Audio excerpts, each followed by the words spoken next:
Okay. So I saw online there's a rabbi. His name is Rabbi Anthony Manning. He teaches in some yeshivas in Israel, and he also, I think there's some of his things on the OU website. And he has a website, and he has some really great. You kind of have to know Hebrew for it, but he has some really great text studies. In other words, where he puts together texts on a certain topic. So let me show that to you.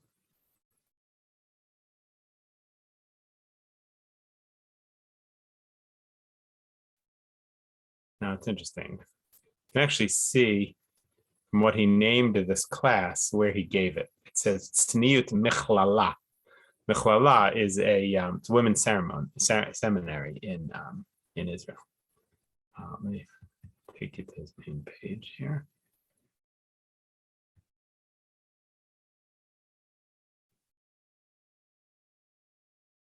Now, this is his main page, and looks like he has a lot of audio things.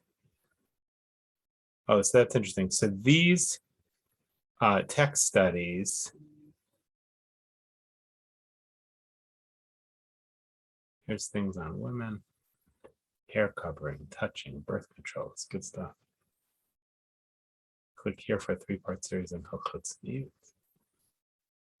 So it looks like he has both audio and video. It looks like he has both audio and the text sheets.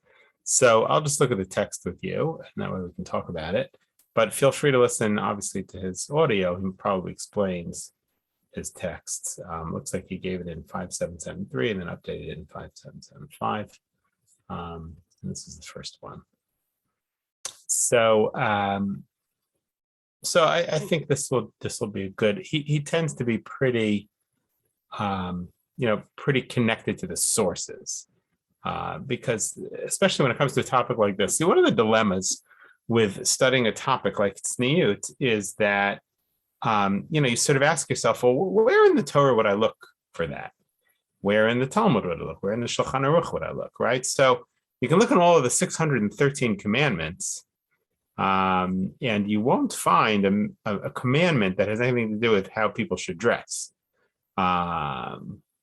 Maimonides says that being humble is connected to the general commandment of tikkun hamidot, of perfecting one's character, which he connects to the positive commandment of acharei Hashem Elokecha telechu. It says in Deuteronomy, after the Lord your God you shall walk. And Maimonides, and actually it goes back to the Talmud. The Talmud says that how can you walk after God? God is a consuming fire. So the Talmud says you should do what God does. And the Talmud says, well, what are you referring to? What does God do that imitating God makes you such that you're walking in God's way? So Talmud there mentions 4 things. Mentions clothing the naked, visiting the sick, comforting the mourner, and burying the dead. Why does it mention those? The Talmud says because we have a verse in the Torah for each of those things, right? God does a lot of things in the Torah. So you have to ask yourself, so why does the Talmud pick these, right? God, it could have said, well, if you want to make yourself like God, go fight a war. God is called Hashem Ish Milchama. In the Song at the Sea, God is called a warrior, because God, helps the Jews fight against the Egyptians. But the Talmud does not say that makes you like God. Talmud picks these 4 things, and it says God clothes Adam and Eve in Genesis. God visits the sick after Abraham dies. After Abraham dies, God appears to Isaac, and God visits the sick after Abraham circumcises himself. God appears to him in his tent. And then the last thing, of course, is when does God bury the dead? I mean, it's an amazing thing, right? Because we Jews have a very non-concrete, non-corporeal God. And yet, if you look in the Torah, God buries the dead, right? Who does God bury? It's all the way at the end of the Torah. God buries Moses. Yeah, you probably all know that. But you're humble because we're talking about humility. And it's also hard on Zoom to, I don't see the hands always. So the Talmud picks those four things to walk in God's way.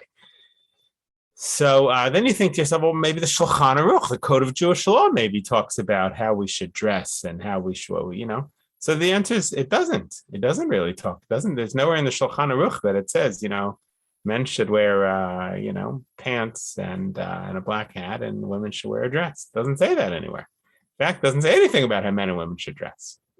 It does, by the way, in the Shulchan Aruch talk about what men are permitted to look at and not look at in terms of, let's say, an undressed woman.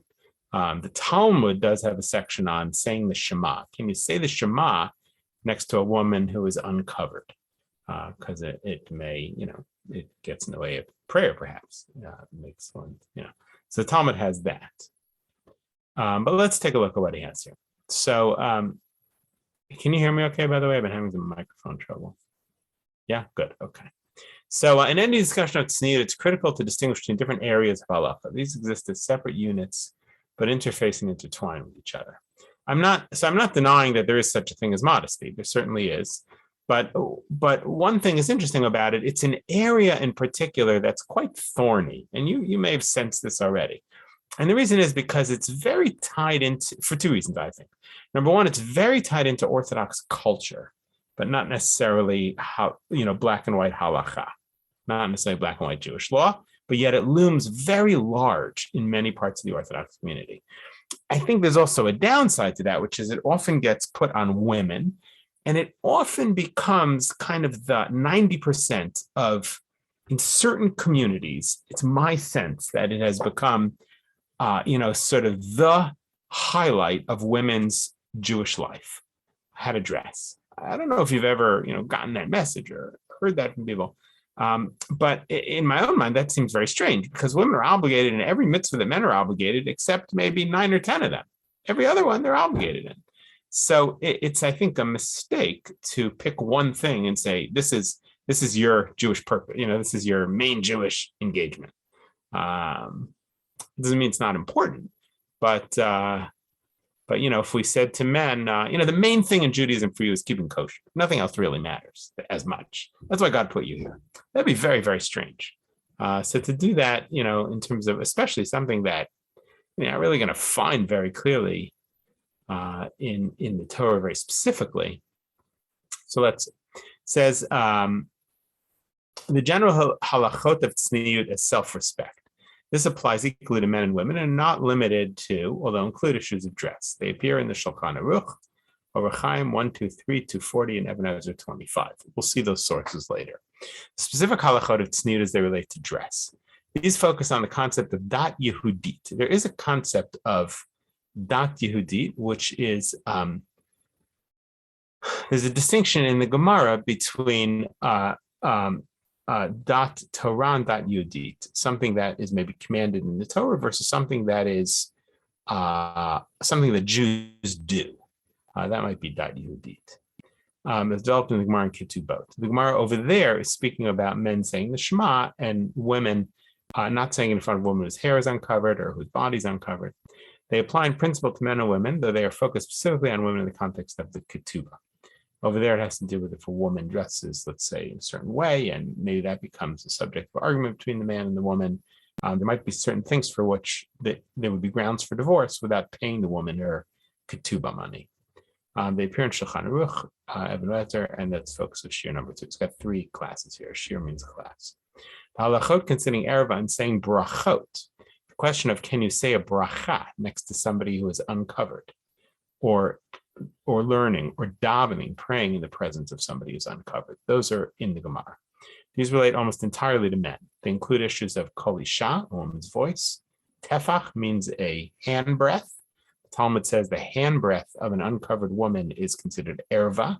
What does erva mean? So erva is usually connected to some kind of illicit sexuality. Over there in the Talmud, it's talking about praying next to that.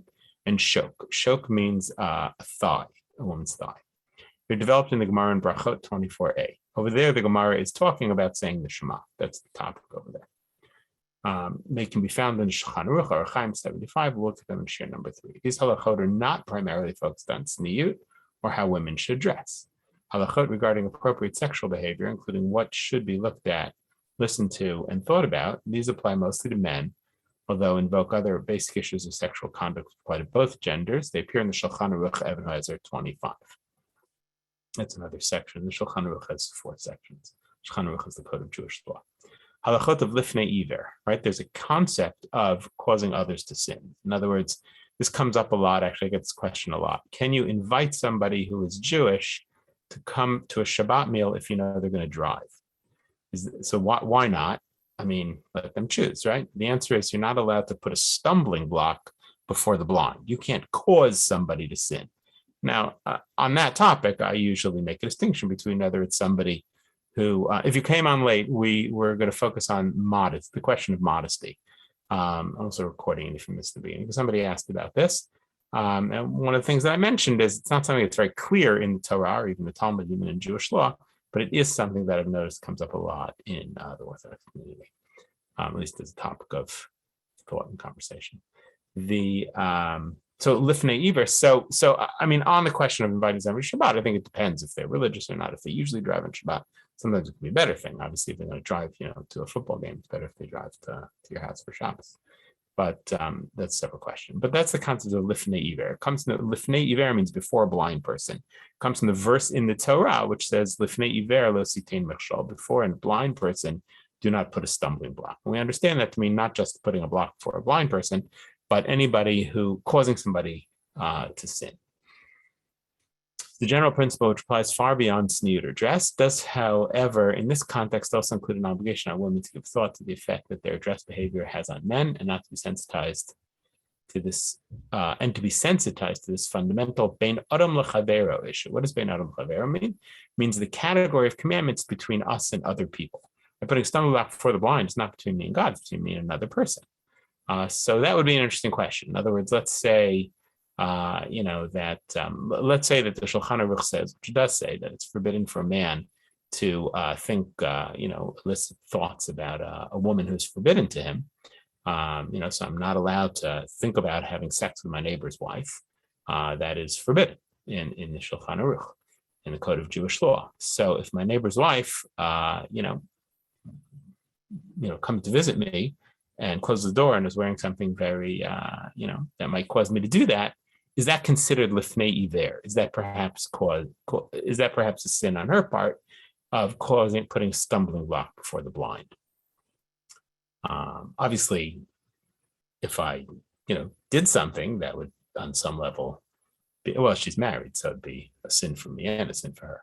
But if she resisted and I forced her, obviously it's my sin. But that would be the question: is there such a thing as causing? This is no different than me putting, a man putting pork before a woman who really likes pork. That would be also lifnei iver. That would be, and again, it's the practical lifnei iver of putting stones up for the blind generally comes up around Shabbat issues, things like that. But that's part of the halachic question of dress. Does, however, in this context also include an obligation on women to give thought to the effect that their dress behavior has on men, sensitized to this fundamental. But again, he says, bein adam lechavero issue. It's an issue, it's not a sin between them and God. In other words, dressing isn't a sin between you and God. It has to do with how does it impact, in this halachic question, may have to do with how it impacts others. Lifnei is brought in the Shulchan Aruch in many contexts, though not specifically on the issue of dress. Right? The Shulchan Aruch Code of Jewish Law does discuss putting stumbling block for the blind, but not specifically when it comes to dress. But that is something that people invoke. Avat re'im, this concept of avat re'im, that we have an obligation to show sensitivity to others in our dealings with them. Avat re'im means loving others, like Avat Yisrael, loving all Jews, loving all people. We have a commandment like that. Right? It says, "V'ahavta l'reacha kamocha." You shall love your neighbor as yourself. Now, the word reacha is re'im. That's where he's getting the word reacha. Reacha, love your neighbor. It doesn't really mean neighbor. Probably means somebody closer than that. But that's this question here: is love your neighbor as yourself. How does that play out? There's always a halachic imperative of loving others. The obligation to show sensitivity to others in all dealings with them. This will apply equally to men and women, though in different ways, and must be sensitive so as not to offend women, the way that they discuss or encourage appropriate dress. Some women may be dressed appropriately for their dat Yehudit, for their Jewish culture.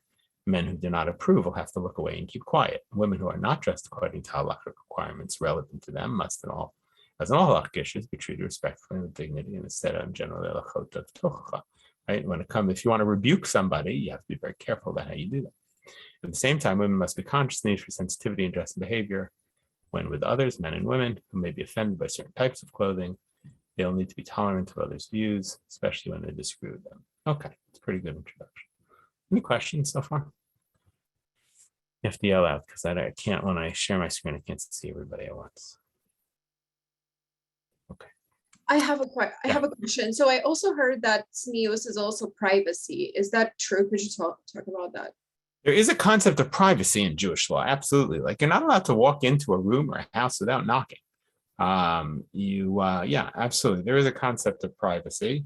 There is a chapter in the Shulchan Aruch called the laws of tzniut, the laws of modesty. But those laws, it's at the end of the laws of Shabbat. Those laws are not about how women should dress. Those laws are about sex between a married man and woman. Questions like what kind of sex is permitted, when is it permitted, how often is it obligated, perhaps actually. Talmud, it's not just permitted, it could be obligated. Not on the part of a woman necessarily, but on the part of a man has an obligation perhaps to provide his wife with sexual satisfaction. It's not clear that a woman has an obligation. But so there is a tzniut that has to do with privacy. And over there also talks about, maybe it has to be somewhere dark, maybe it has to be, obviously it has to be in privacy. It does talk about those things. So it's not necessarily that everything in the Shulchan Aruch is the halacha. There are others who disagree with some of it, like Maimonides. The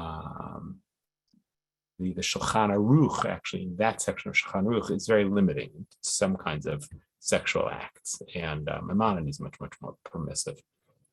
So you have to also, something to definitely talk about important areas of Jewish law, but you have to also, weigh sort of halachic, when you're looking at different halachic opinions, you have to also weigh them and see. I mean, there are very extreme groups of Hasidim that are extremely ascetic. It can go to the extent that they're actually violating Jewish law. So the Gemara has, there are certainly Gemaras about modesty and sexuality. There's also Gemaras about pleasing one's spouse. So, okay. Yeah, Kate.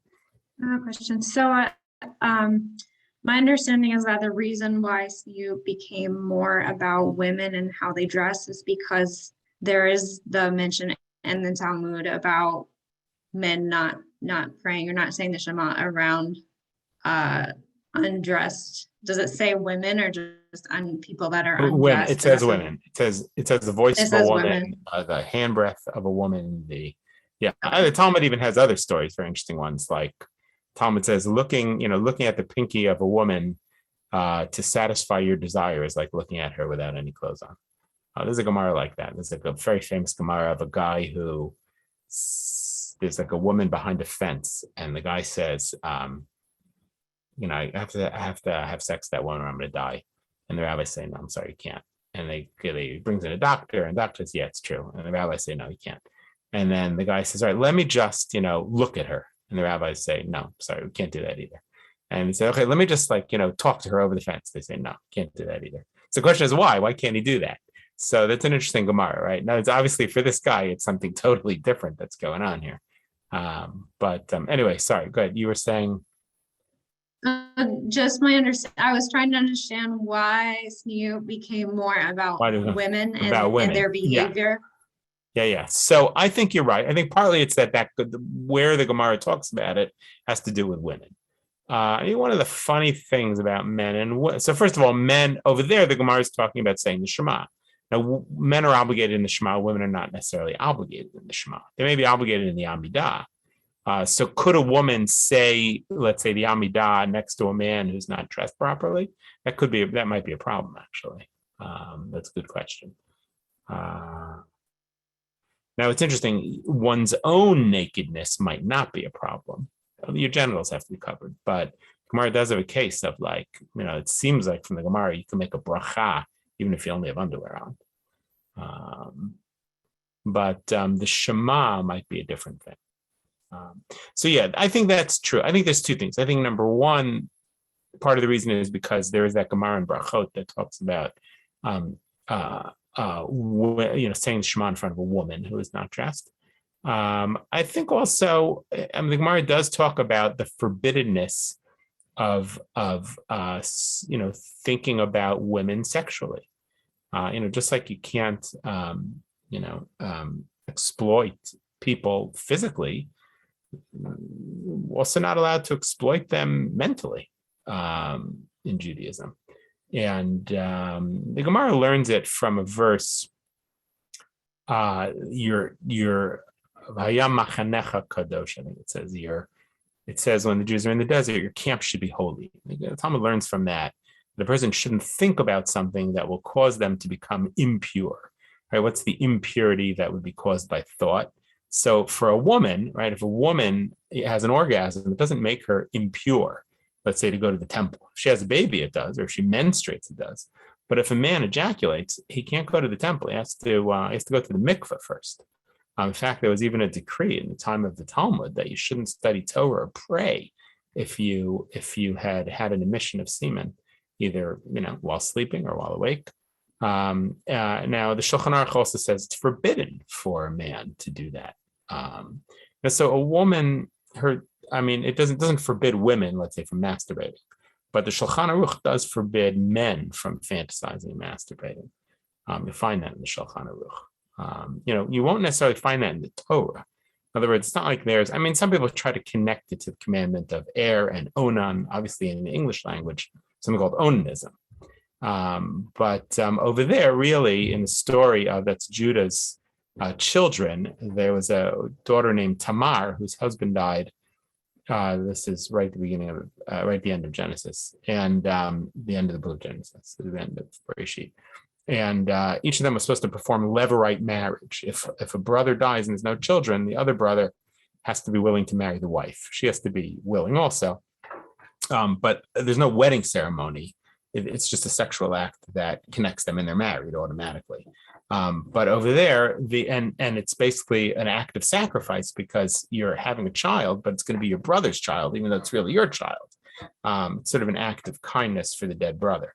And it says over there that Er and Onan did not want to do that. They didn't want to do that for their brother, Peretz, and for their brother,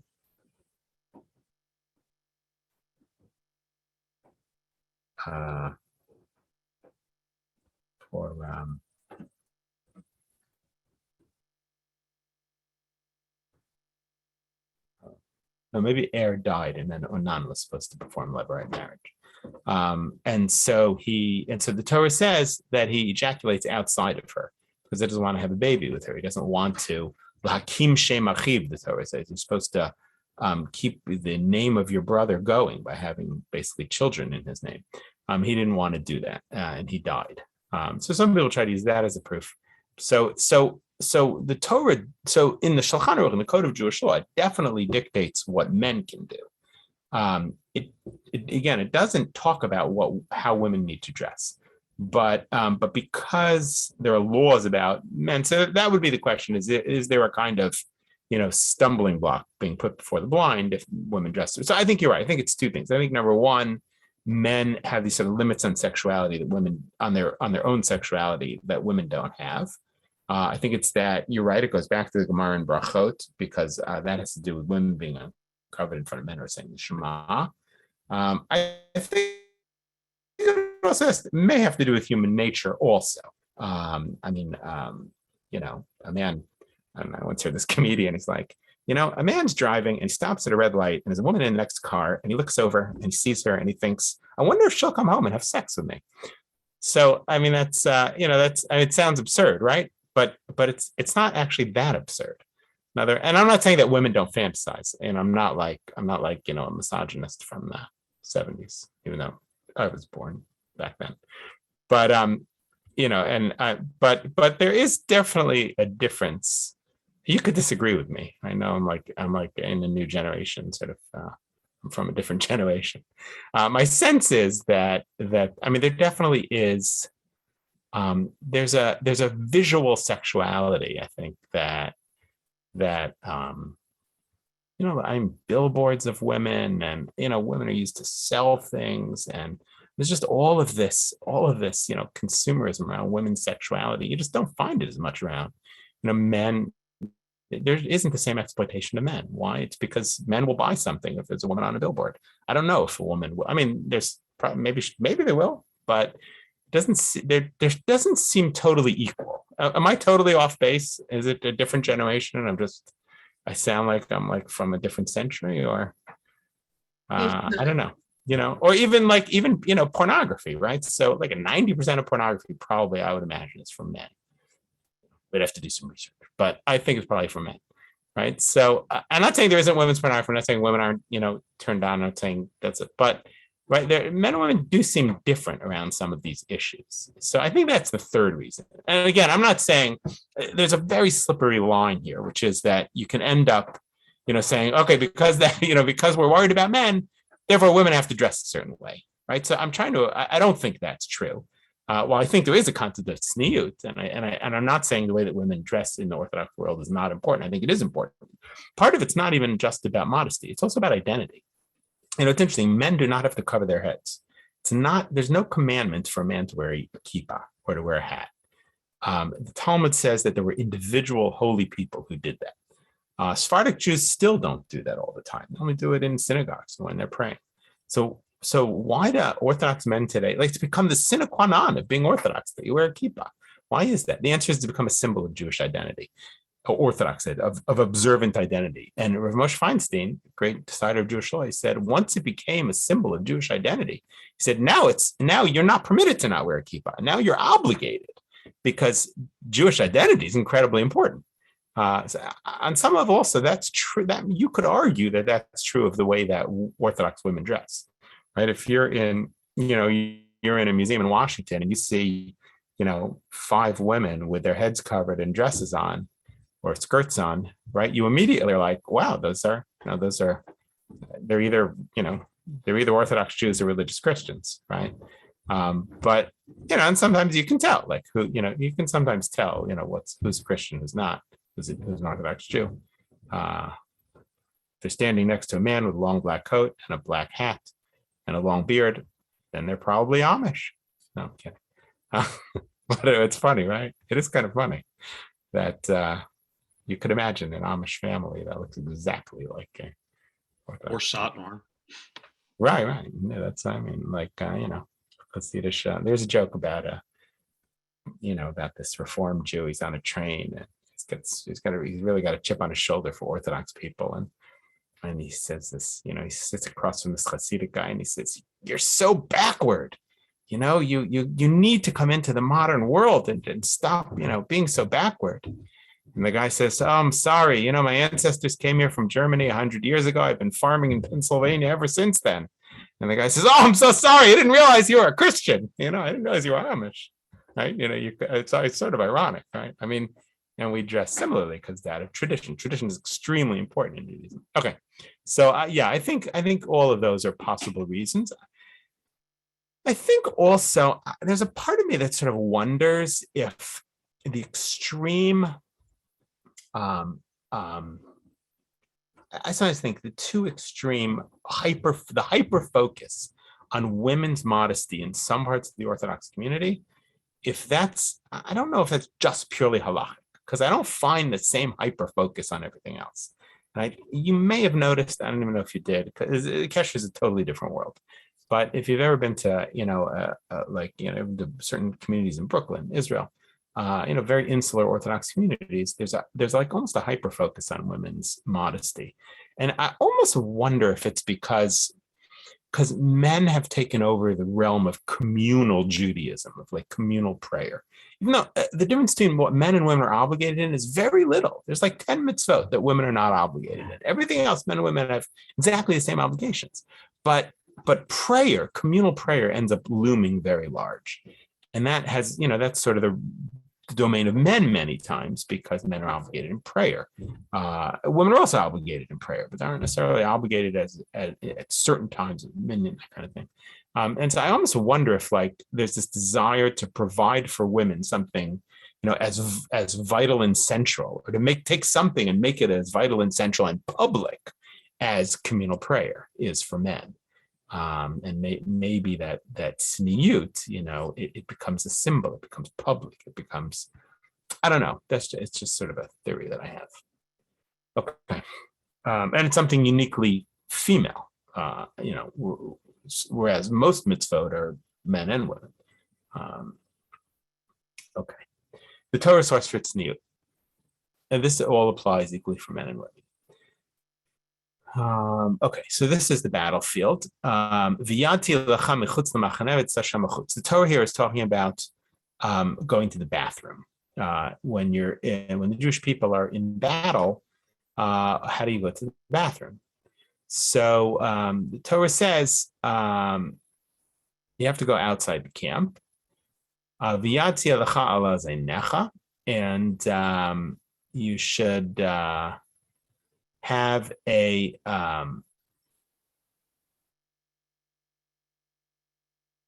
spade. When you get outside the camp, you want to go to the bathroom, you have to use the shovel to go to dig a hole. And you have to cover your excrement. Here, we can look at the English. Sorry.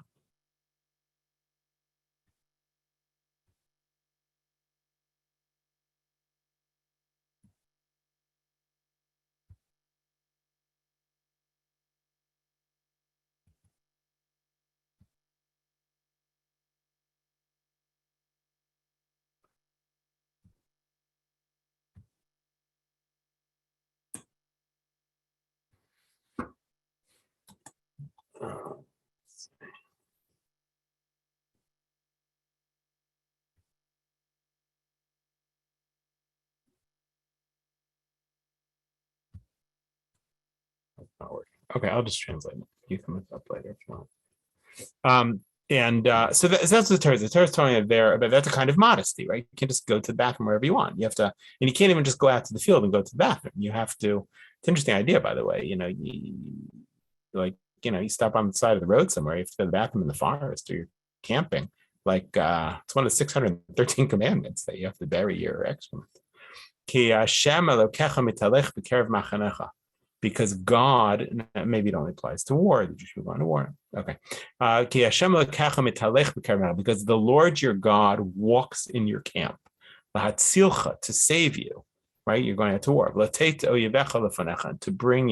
To put your enemies in your hands before you. Your camp should be holy.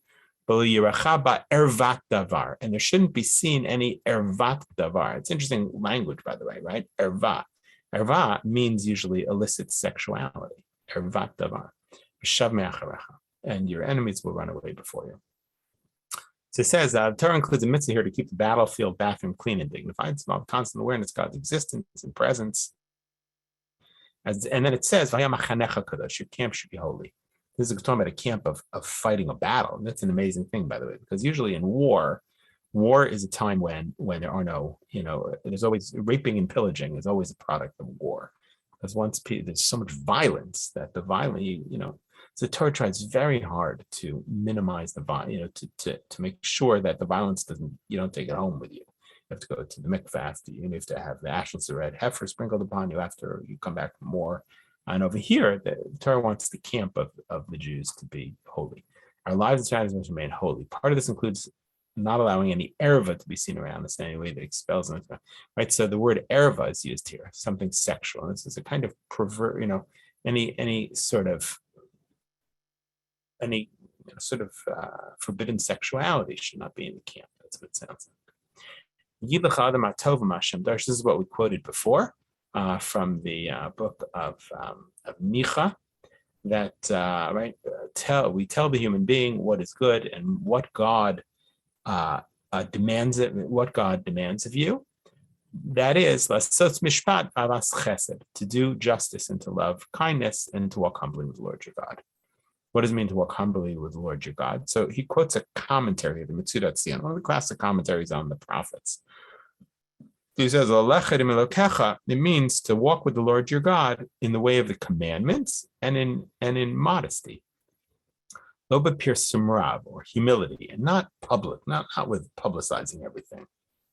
But sneya, to walk humbly with the Lord your God, milashon sniut vehester, from the language of hiddenness, of privacy. Somebody said that before.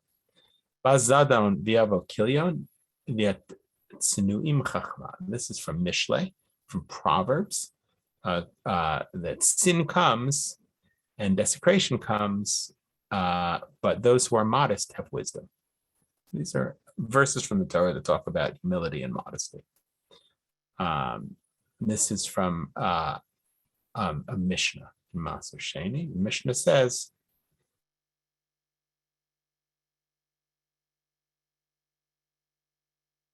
so here it's talking about the idea of the modest people.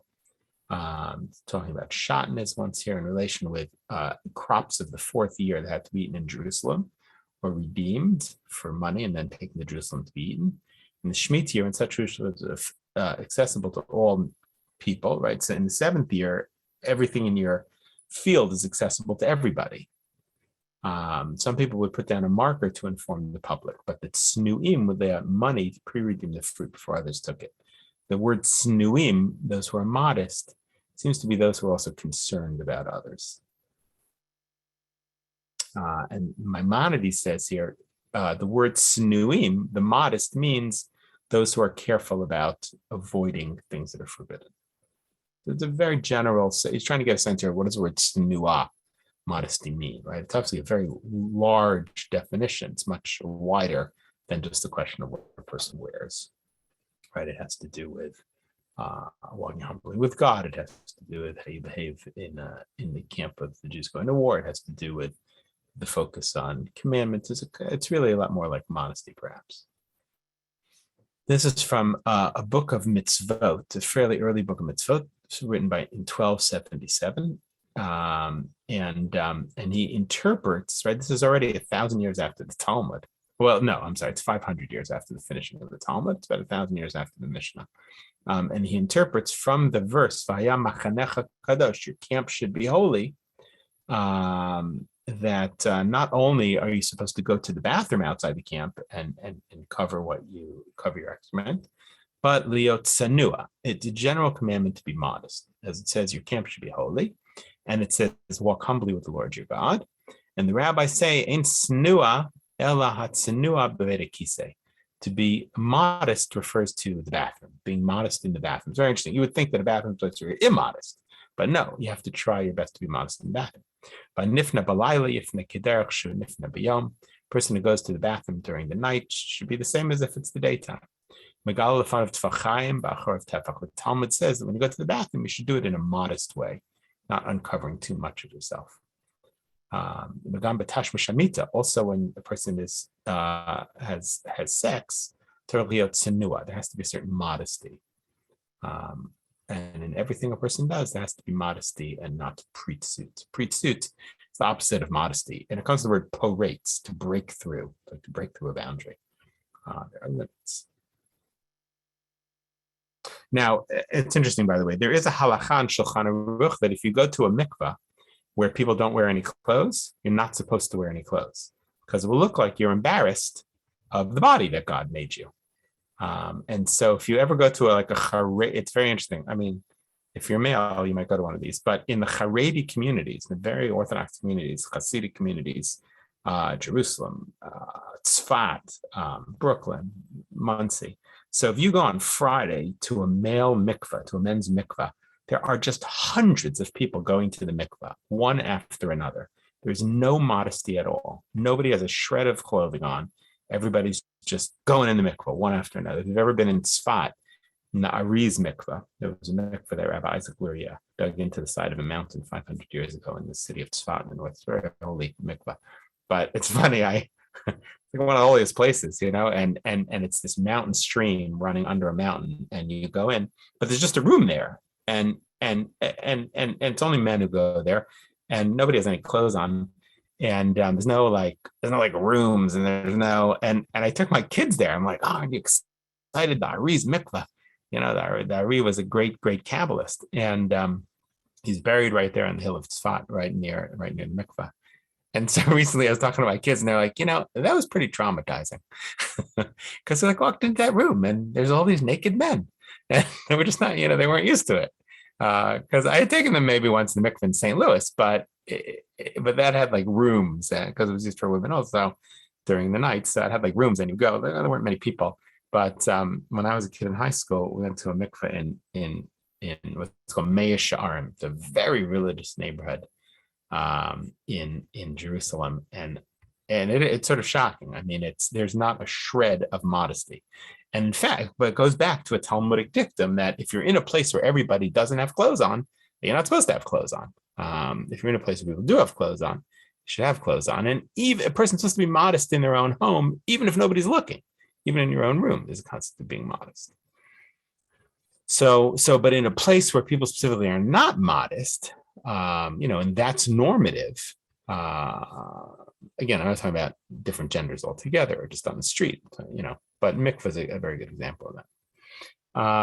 Now, there is, even within the laws of modesty, in terms of how people should dress, it does depend what country you're in. If you live in a country where, every woman covers her hair, let's say you live in Saudi Arabia, so it could be that halachically a woman would be obligated, maybe a man would also, to cover their hair. And it's a woman living in a country where every woman wears a hijab, a Jewish woman I'm talking about, let's say an unmarried Jewish woman, I think she would be obligated to wear a hijab. I mean, it doesn't have to be exactly a hijab, but that, because that becomes the definition of modesty. So what your society does, now obviously there are limits to that. To the society, it's extremely permissive. Obviously, the Talmud, at least from that Gemara about the Shema, would certainly have certain limits. Okay, Talmid Chacham she'eino noeg ba'atzmo tzniut. A Talmid Chacham, this is the same book. He says a Talmid Chacham, a scholar who doesn't have a sense of modesty, deserves the death penalty.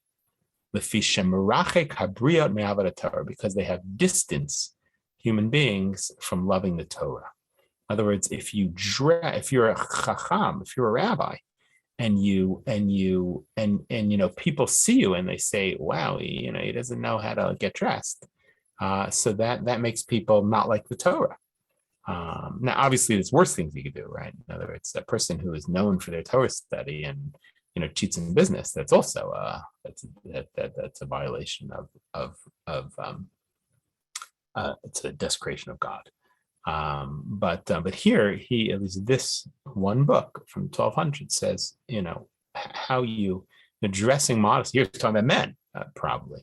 Dressing modestly is very important for Talmid Chacham, for a scholar of Talmud, because that's going to condition how people see you. Obviously, that is very much dependent on the society that you live in, One time there was a very noble Orthodox rabbi in St. Louis from an earlier generation than me. And I once saw him on a train going to the Cardinals game. And this was Rabbi Bienenfeld, used to be the rabbi of the Young Israel in St. Louis. And he had a suit on, but no tie. And I had like my Cardinals jersey on. And he's like, 40 years older than me. And he said to me, don't tell any of my congregants you saw me without a tie. That's that's it's a whole different level. That's who he was. What? Was he like the Aguda rabbi at the time, or no? He's the rabbi of the Young Israel. Oh, okay, gotcha. Young Israel, Bienenfeld. But he was a very noble. There was. I think it's not this way as much anymore. But previous generations, like rabbis, they wore suits all the time. That's how it was, and I don't think that's necessarily expected now. The president, it was interesting, Kennedy was the first president not to wear a hat. And there was a certain president who was the first president to ever be seen publicly without a jacket on. That was like a thing, that like made the news because it was shocking to people. How could a president appear outside without wearing a hat? Or how could a president appear without, it was shocking to people. So that's interesting. In other words, now obviously some tzniut is dependent on time. There's no question about it. It doesn't impact people in the same way. Okay. Now, this is tzniut in the Shulchan Aruch, in the Code of Jewish Law that I mentioned, right? It says the laws of tzniut is recorded by the Ramah, Rabbi Moshe Isserles. He's the Ashkenazic opinion in the Shulchan Aruch from the 1500s, as part of the principle of keeping God before me always. So he prefaces it with, I keep God before me always. Let me see if I can find this in Sefaria. Shulchan Aruch. Oh, this is the very beginning of the Shulchan Aruch. Yeah, it's the first paragraph of the Shulchan Aruch. Yeah, let's take a look.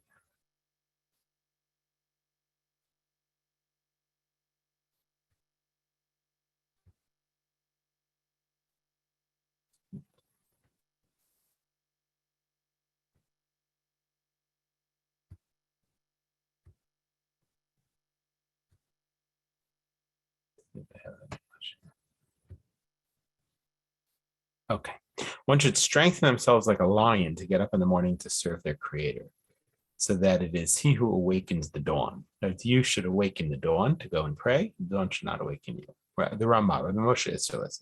This is the statement of Rabbi Yosef Cairo, who wrote the Shulchan Aruch in the early 1500s. He was a Sephardic rabbi. There's an Ashkenazic gloss, an Ashkenazic insert from Rabbi Moshe Isserles. At least one should not delay beyond the time when the congregation prays. And he also writes, I have set the Lord before me always, right? It's a verse in the Psalms. This is a major principle in the Torah amongst the virtues of the righteous who walk before God.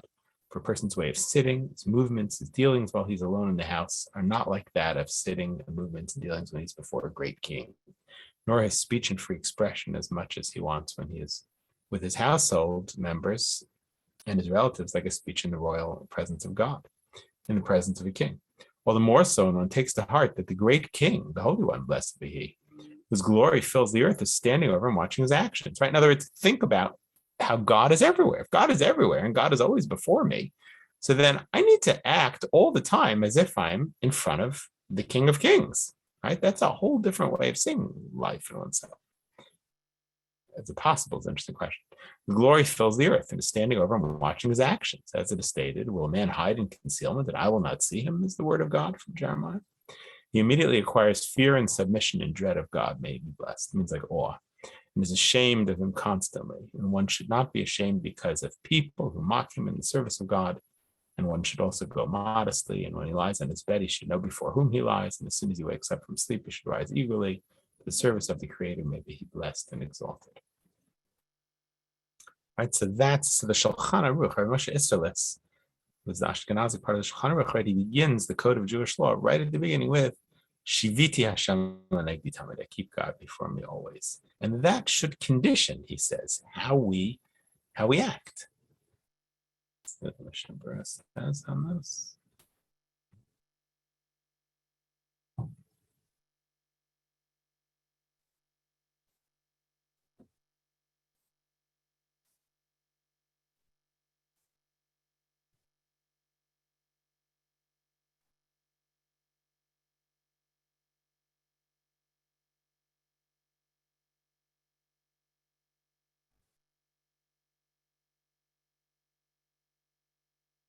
Is he should not be afraid before people, only before God. But then Mishnah Berurah adds, as the Chavetz Chaim, who lived in the early 20th century, says, but you shouldn't necessarily fight with people. And go modestly, meaning to say, even when one is in the privacy of his home, there too one should be walking with God. Okay. Right, so it's a concept of, and it comes into the Shulchan Aruch, and they base it on a verse in the Psalms of keeping God before me always, an awareness of the divine. Right? And that I mean, if we could do that, right, that would condition how we act. We don't do it always. That's why people sin. But you can imagine that if we really, believed that or sensed that God is always there, we would live the life that we think we should live. We don't always. I mean, human beings also have desires and they do certain things wrong. That's also true. But very hard to see oneself as always standing before God. Right, but that seems to be one of the concepts of tzniut. Shulchan Aruch says there's a concept of modesty in the bathroom, even. What? Somebody have a question? Rabbi, and I'm sorry to go back a little bit, Yeah. but you were talking about, well, sounds like some very interesting experiences in the mikvahs around the world. So it seemed like there was sort of a command for men to go to the mikvah quite frequently, perhaps. And now is that doesn't seem to be as common a practice, or is it? So in certain communities it Orthodox is. Communities. No, actually, among Hasidic Jews, many go every day to the mikvah. But among the Orthodox community, what was the kind of rationale for sort of dropping that? So it goes back to the Talmud, and the Talmud says that you should go to the mikvah. I think it goes back to this concept of Ezra, that Ezra made a decree that you shouldn't pray or anything if you hadn't gone to a mikvah. Now that was given up, basically. It didn't catch on because it was too hard. But those who want to be scrupulous, those who want to try and practice holiness, in other words, it's not a halacha, it's not Jewish law that you have to go to the mikvah every day. It's considered a way of going above and beyond the law in order to practice spirituality and holiness. It's not required in Jewish law. It's a way of, it was a Hasidic practice. And non-Hasidim don't do it. Even very religious non-Hasidim, who may look to you extremely religious on the outside, they don't necessarily go to the mikveh every day. Maybe they go to the mikveh before the holidays, go to the mikveh before Rosh Hashanah Yom Kippur. Many Jews do that. Some go Friday. But it's particularly Hasidic. Chassidim only go back 300 years. And Chassidim also were very connected to Kabbalah, to Jewish mysticism. And so among Chassidim, it's very common to go to mikveh every day. That's not true of non-Chassidim, even if they're, quote, very Haredi, very religious.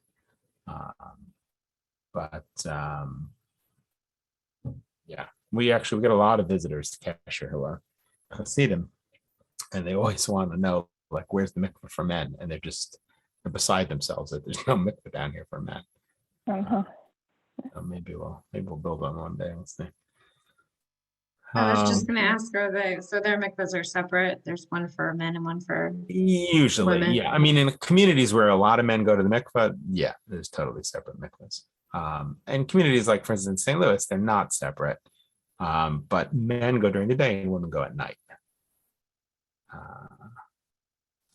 But there's also not many. I mean, when I lived in St. Louis, people do go who are not Hasidic on Friday. Like on Friday, the mikveh was open. It's not uncommon for mikvahs to be open for men on Friday. I bet if you went to, out to the suburbs, I don't know which of the suburbs. There's probably a suburb out there where the mikvah is open. I know there's a mikvah that's open for men on Friday that I've gone to sometimes it's just over the border of DC. It's called Woodside. So it's a mikvah for women, but it's open on Friday for men. That's the mikvah Kesh is only open. It's not open very often for men at all. It's only open the day before Yom Kippur for men. But there are other mikvahs. I mean, it's not uncommon at all for men, even not Hasidic, even not Haredi, to go to the mikvah before holidays, certainly before Rosh Hashanah Yom Kippur. And even Fridays. There were times in my life when I went on Fridays. Okay. Okay. Shulchan Aruch has a concept that we mentioned before about maybe there's modesty even during sexuality. Modesty emerges as a Jewish value. It's there. You see it all the way back in the Torah. It wasn't necessarily codified as a mitzvah, but although again you do see it in brachot about saying Shema, but you do see. But over time, it certainly becomes a much more central Jewish value.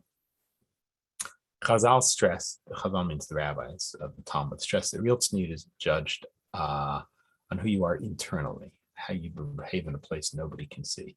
If a person dresses or behaves modestly in front of other people but acts like an animal, no one's there, ultimately of no self-respect. Dressing in certain ways required in halacha, but a person who does so may be playing a social game. Tzniut cuts through all that to a deep awareness of God. So this is a Gemara in Brachot. Ahu safdana dinachi kameder of Nachman.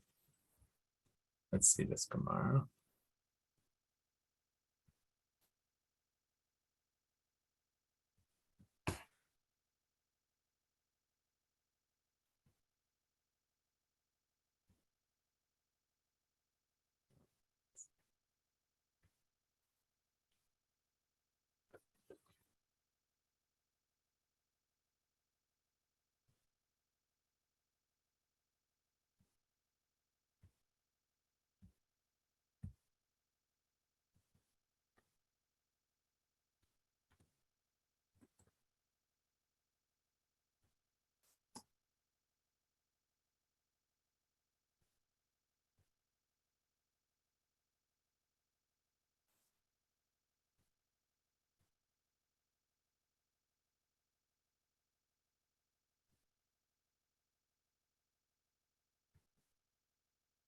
Okay.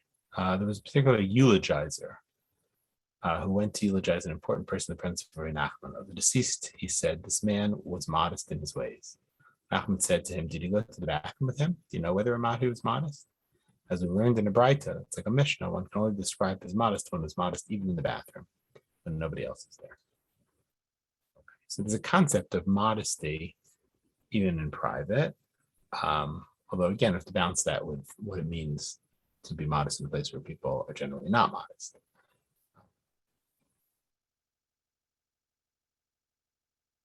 Tanarban, and rabbis taught there were 7 children to a woman named Kimchit, is the Gemara in Yuma, it's Talmud.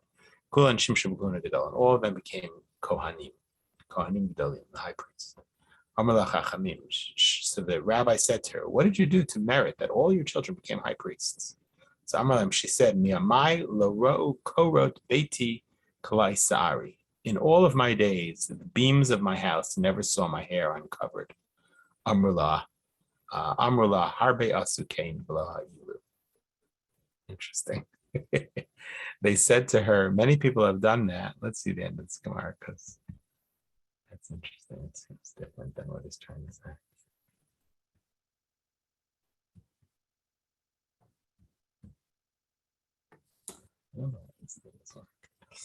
Let's see, where is this Gemara?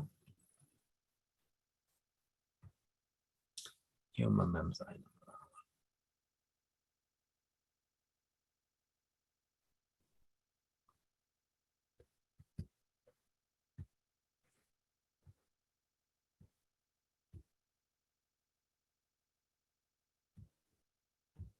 Sorry, I got a new computer and I put on the little Hebrew things in.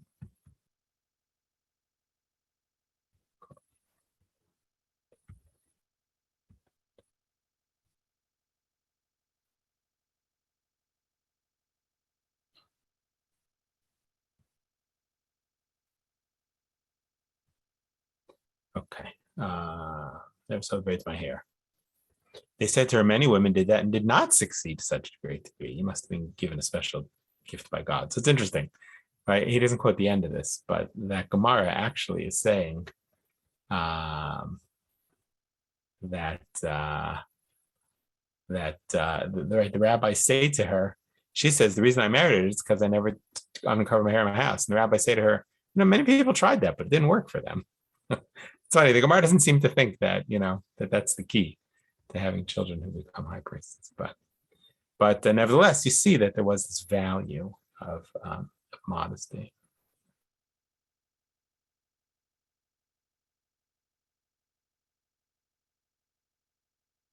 And then in the Jerusalem Talmud, she has Imrati Chaluk. You have the same story, but she says, and my clothing was never undignified.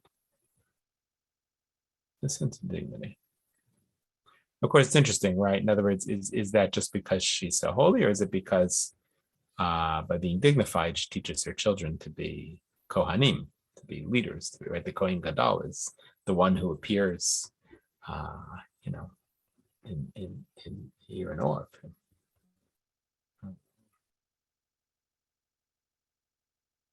Shulchan Aruch talks right at the beginning about how to get dressed, that a person shouldn't just stand up out of bed, at least to not wear clothes to sleep.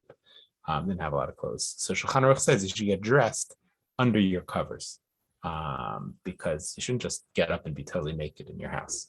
Houses, I guess, were not a place where people were just totally naked.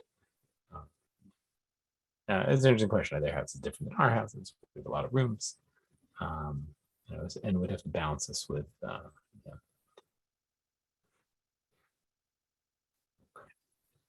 All right, so we'll do some more of this. I think it's interesting. So. And he's got a lot of material here. Got like three different sheets. So, but it's I know it's a topic that it's not like the most central topic in Judaism, but it does loom large, I think, especially culturally, and especially in trying to figure out, if you haven't grown up in the Orthodox community, to figure out like, why is this community different than that community? Why isn't there why in this community they wear pants, the women, in that community they don't wear pants. In this community the men wear hats when they pray, in this community they don't wear hats. So figuring that stuff out can be very confusing if you're new to Orthodoxy. It can be confusing even if you're not new to Orthodoxy, because I'm not sure it always is totally logical. When I was a kid, it was normal, and I went to Haredi yeshivas. Before I went to Yeshiva University, I went to a branch of yeshiva called the Lakewood Yeshiva. Yeah, very, very Haredi, and everybody wore a hat to pray, and a jacket to pray. That was considered, in a previous generation, that was considered very honorful. But not everybody wore black. Not everyone wore black. Whereas today, I bet if you walk into that same yeshiva, I bet everyone's wearing black. I bet their coats are black. I bet their hats are black. Very rarely see blue hat, gray hat. If you look back 100 years ago in photos, now most of them are black and white, but look at photos of the great sages of those generations, they're not all wearing black. Their hats are not all black. It wasn't uncommon for men's clothes to be black, but their hats are not all black. I saw they did not wear a hat that was always black. Others, but obviously Maimonides wore a turban, like that was that's what everybody wore. So but it can be sometimes what you see in an Orthodox community, is what strikes you. We see on the outside, and so kind of can be confusing. Okay, I'll stop. If you have any questions, let me know. Send them to me, and maybe we'll continue with some of this next time. Have a good week, everybody. Tonight is Purim Katan, the small Purim. If this were not a leap year, tonight would be Purim, and so it is a slightly happy day. Okay. Thank you, Rabbi. Good night. Thank you. Thanks, Rabbi. Thank you.